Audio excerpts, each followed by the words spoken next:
Last લેક્ચરની અંદર આપણે ગ્લાયકોલાઇસિસના 5 step જોયા હતા. હવે જો આપણે એના આગળના સ્ટેપ જોઈએ તો યાદ રાખજો કે પહેલાં જે 5 સ્ટેપ હતા એ ફોસ્ફોરીકરણના હતા. ફોસ્ફોરીકરણ એટલે આપણને ખબર હોવું જોઈએ કે એવા 2 પ્લેસ છે કે જ્યાં ફોસ્ફરસનો ઉમેરો થાય છે, જ્યાં ગ્લુકોઝનું ગ્લુકોઝ 6 ફોસ્ફેટમાં કન્વર્ટ થાય છે અને ફ્રુક્ટોઝ 6 ફોસ્ફેટનું ફ્રુક્ટોઝ 1,6 બાયફોસ્ફેટની અંદર રૂપાંતર થાય છે. તો આ 2 સ્ટેપ એવા છે કે જે ફોસ્ફરસનો ઉમેરો થાય છે. એટલે જે પહેલાં જે 5 સ્ટેપ હતા એને આપણે શું કહીશું? ફોસ્ફોરાઇલેશન અથવા તો ફોસ્ફોરીકરણ કહી શકાય. બરાબર છે. હવે આપણે આ સ્ટેપથી જોઈએ, ઓલરેડી જોઈ ગયા છે પણ આપણે રિવિઝન ફોર્મમાં લઈએ તો જે ફ્રુક્ટોઝ 1,6 બાયફોસ્ફેટ છે, બરાબર છે, જે ફ્રુક્ટોઝ 1,6 બાયફોસ્ફેટ છે એનું આપણને ખબર છે કે આલ્ડોલેઝ ઉત્સેચકની મદદથી, જેનું આલ્ડોલેઝ ઉત્સેચકની મદદથી યાદ રાખજો કે આ જે આલ્ડોલેઝ ઉત્સેચક છે એ આપણે નીટ લેવલે યાદ રાખવાનો છે. બોર્ડના સ્ટુડન્ટને આલ્ડોલેઝ ઉત્સેચક યાદ રાખવાનો નથી. બરાબર, આપણે બોર્ડની અંદર જેટલું બી આપણે એનસીઈઆરટીમાં છે એ જ આપણે યાદ રાખવાનું રહેશે. તો આલ્ડોલેઝ ઉત્સેચકની મદદથી યાદ રાખજો કે આ આલ્ડોલેઝ ઉત્સેચક એવો છે કે જે પાણીનો અણુ ઉમેર્યા વગર જે જટિલ સંયોજન છે એને સરળ સંયોજનમાં શું કરી આપશે? રૂપાંતર કરી આપશે. બરાબર છે. એટલે ફ્રુક્ટોઝ 6 ફોસ્ફેટ છે આપણું, ફ્રુક્ટોઝ 1,6 બાયફોસ્ફેટ છે, એ 6 કાર્બન ધરાવે છે. બરાબર. તો આલ્ડોલેઝ ઉત્સેચકની મદદથી એ 3 કાર્બનના 2 સંયોજનમાં રૂપાંતર થાય છે. એક છે DHAP, બરાબર, કે જેને આપણે કહીશું ડાયહાઇડ્રોક્સી એસિટોન ફોસ્ફેટ, અને બીજું છે કે 3-ફોસ્ફોગ્લિસરાલ્ડિહાઇડ. બીજું કયું છે? 3-ફોસ્ફોગ્લિસરાલ્ડિહાઇડ. બરાબર છે. તો આ બંને જે સંયોજન જે છે, એક છે DHAP અને બીજું છે PGAL. બીજું છે PGL, 3-ફોસ્ફોગ્લિસરાલ્ડિહાઇડ. આ બંને એકબીજામાં રૂપાંતરિત છે, એટલે કે DHAP એ PGL બની શકે અને PGL એ DHAPમાં રૂપાંતર થઈ શકે, પરંતુ કયા ઉત્સેચકની મદદથી?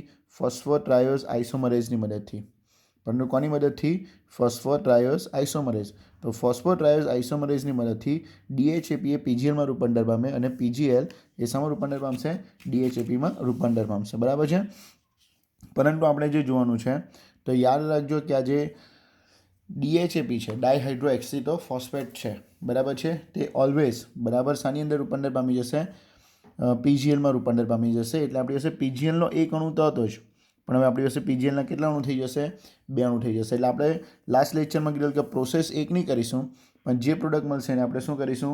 ડિવાઈડ, એટલે કે આપણે એને બે તરીકે ગણીશું. બરાબર છે. હવે આપણે પેજ નંબર 29 પર જ્યાંથી અટકેલા હતા કે ફોસ્ફોગ્લિસરાલ્ડિહાઇડનું 1,3 બાયફોસ્ફોગ્લિસરાઇડમાં રૂપાંતર થાય. બરાબર છે. ખબર પડી ગયું? આ સેન્ટેન્સથી આપણે અટકેલા હતા ત્યારે, એટલે કે હવે આપણી પાસે, બરાબર, હવે આપણે અહીંયા જોવાનું છે કે આપણી પાસે શું છે? ફોસ્ફોગ્લિસરાલ્ડિહાઇડ, એટલે કે 3-ફોસ્ફોગ્લિસરાલ્ડિહાઇડ છે. આપણી બુકમાં એવું લખ્યું છે કે જ્યારે 3-ફોસ્ફોગ્લિસરાલ્ડિહાઇડનું 1,3 બાયફોસ્ફોગ્લિસરેટમાં શું થશે? રૂપાંતર થાય, અથવા તો ગ્લિસરિક એસિડમાં રૂપાંતર થાય. એટલે કે જે ફોસ્ફોગ્લિસરાલ્ડિહાઇડ છે તેનું 1,3 બાયફોસ્ફોગ્લિસરિક એસિડમાં જ્યારે રૂપાંતર થાય ત્યારે શું થશે? તો યાદ રાખજો કે ત્યારે NADHનું અથવા તો NADH2નું શું થાય? નિર્માણ થાય. બરાબર. અને તે કેવી રીતે નિર્માણ થાય? તો આપણને ખબર છે કે અહીંયા જે ઉત્સેચક જે આપેલો છે એ ઉત્સેચકનું નામ છે ટ્રાયોસ ફોસ્ફેટ ડિહાઇડ્રોજિનેઝ. ઉત્સેચકનું નામ શું છે?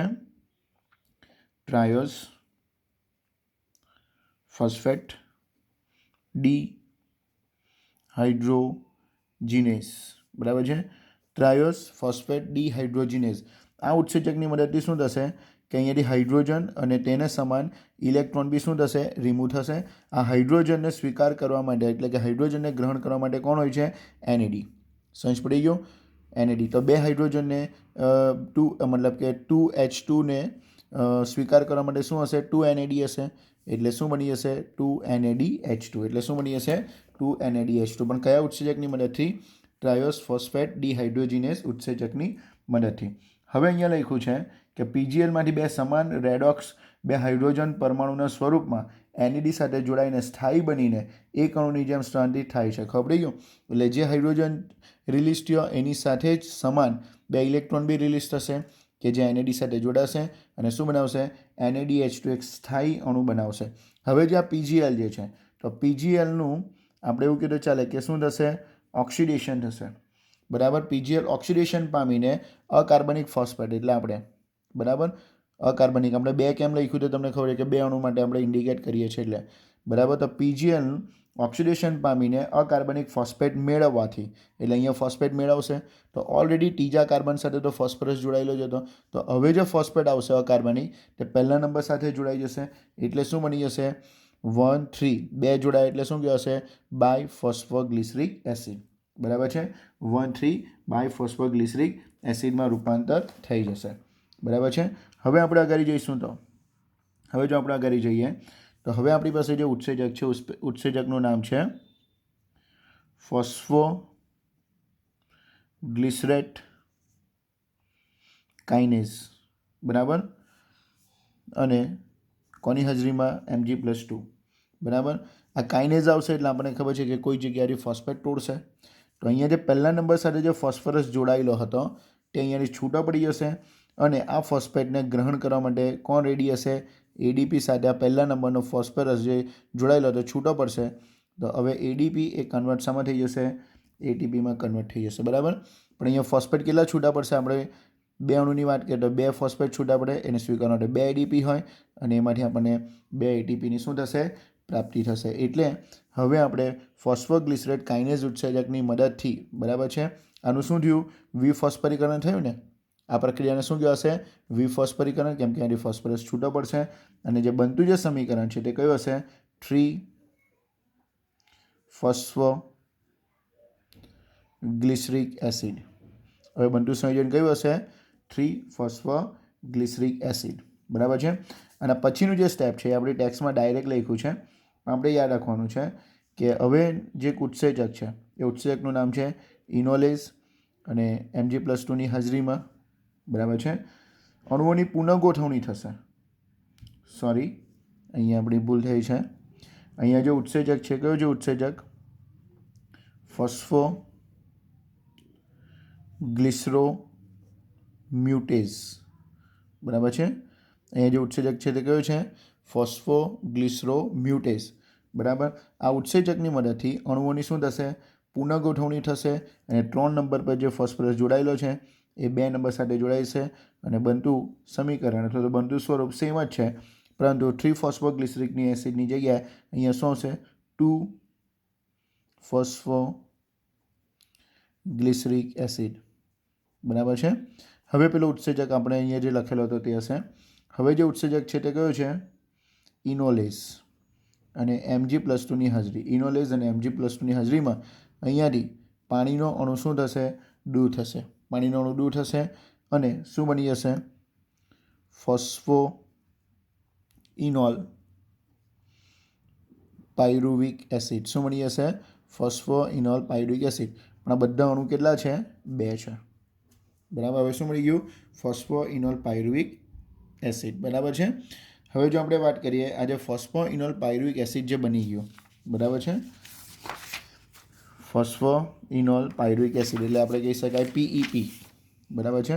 આ ફોસ્ફોઇનોલ પાયરુવિક એસિડ છે તેનું બરાબર છે એક ઉત્સેચક છે એનું નામ છે પાયરુવેટ કાઇનેઝ. બરાબર. Mg+2ની હાજરી બરાબર કાઇનેઝ આવશે એટલે અહીંયા બરાબર જે એડીપી છે બરાબર અહીંયા જે એડીપી છે બરાબર છે તો અહીંયા જે ફોસ્ફોઇનોલ પાયરુવિક એસિડ છે તો અહીંયાથી ફોસ્ફરસ છૂટા પડશે કે જે કોની સાથે જોડાઈ જશે એડીપી સાથે જોડાઈ જશે. 2 અણુ છે એટલે આપણે 2 એડીપી 2 ફોસ્ફરસને સ્વીકારે એટલે આપણને અહીંયા 2 એટીપીની પ્રાપ્તિ થશે અને ગ્લાયકોલાઇસિસની અંતિમ નિપજ એટલે પાયરુવિક એસિડ 3 કાર્બનવાળું સંયોજન પણ કેટલા મળશે 2 પાયરુવિક એસિડ. કેમ કે આપણે જ્યારે પણ આ લેસન જ્યારે જોઈ લો ત્યારે આપણે આ લેસનની અંદર આવેલું કે ગ્લાયકોલાઇસિસ એટલે શું તો આપણે ગ્લાયકોલાઇસિસ એટલે કીધેલું જે ગ્લુકોઝ છે તો ગ્લુકોઝના એક અણુનું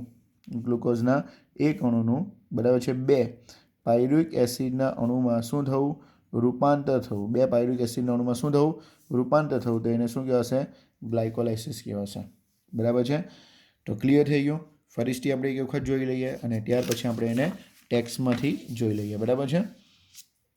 તો હવે આપણા માઇન્ડમાં પેલા 10 સ્ટેપ ક્લિયર થઈ ગયા હશે. બરાબર. તો ફરીથી જોઈએ તો આપણી પાસે ફૂડક્રોઝ 1,6 બાયફોસ્ફેટ હતું. બરાબર છે. ફૂડક્રોઝ 1,6 બાયફોસ્ફેટ હતું એટલે ફ્રુક્ટોઝ 1,6 બાયફોસ્ફેટનું આલ્ડોલેઝ ઉત્સેચકની મદદથી, બરાબર છે, આલ્ડોલેઝ ઉત્સેચકની મદદથી આપણે એવું કહી શકાય કે 6 કાર્બનવાળું જે સંયોજન છે એ 3 કાર્બનના 2 સંયોજનમાં શું થઈ જશે? રૂપાંતરિત થઈ જશે. એક છે DHAP એટલે ડાયહાઇડ્રોક્સી એસિટોન ફોસ્ફેટ, અને જે બીજું 3 કાર્બનનું સંયોજન એટલે PGL એટલે તમે એને ફોસ્ફોગ્લિસરાલ્ડિહાઇડ બી બોલી શકો અને 3-ફોસ્ફોગ્લિસરાલ્ડિહાઇડ બી બોલી શકો, બરાબર છે. હવે તમે જોશો તો અહીંયા એક ડિહાઇડ્રોજિનેશનની પ્રોસેસ થશે. અહીંયા શું થશે? ડિહાઇડ્રોજિનેશન, બરાબર. અહીંયા એના માટેનો ઉત્સેચક લખ્યો છે ડિહાઇડ્રોજિનેઝ. તો ડિહાઇડ્રોજિનેશનની જો પ્રોસેસ થાય તો હાઇડ્રોજન રિમૂવ થશે, બરાબર. એક અણુમાંથી, એક પીજીએલના અણુમાંથી શું રૂપાંતર થશે? H2 રિમૂવ થશે, બરાબર. તેને જ ઇક્વલ શું રિમૂવ થશે? ઇલેક્ટ્રોન રિમૂવ થશે. ક્લિયર થઈ ગયું? હવે આ જે હાઇડ્રોજન અને જે ઇલેક્ટ્રોન જે છે તે NAD શું કરે? સ્વીકારે. 2 અણુ છે એટલે 2 NAD. સમજ પડી ગયું? એટલે આપણી પાસે એક સ્થાયી સ્વરૂપ બની જશે 2NADH2, બરાબર છે. એક સ્થાયી સ્વરૂપ કયું બની જશે? 2NADH2. હવે જોઈએ તો જે 2NADH2નું બન્યું છે, બરાબર છે. હવે જે PGL છે તે ઓક્સિડેશન પામી ને એની અંદર અકાર્બનિક ફોસ્ફરસને ઉમેરશે. અકાર્બનિક ફોસ્ફરસને શું કરશે? ઉમેરશે. હવે જો એની અંદર અકાર્બનિક ફોસ્ફરસ ઉમેરાય, બરાબર છે, તો બરાબર જે ત્રીજા નંબર સાથે જોડાયેલો જે ફોસ્ફોગ્લિસરાલ્ડિહાઇડ હતો, તો હવે જે નવો જે ફોસ્ફરસ છે ફર્સ્ટ નંબર સાથે જોડાશે એટલે શું બની જશે? 1, 3, 2 જોડાયા એટલે શું કહેવાશે? બાયફોસ્ફોગ્લિસરિક એસિડ. આટલું ક્લિયર થઈ ગયું, બરાબર. તો એના માટેનો જરૂરી ઉત્સેચક આપણે યાદ રાખવાનું છે નીટ લેવલે, ટ્રાયોસ ફોસ્ફેટ ડિહાઇડ્રોજિનેઝ.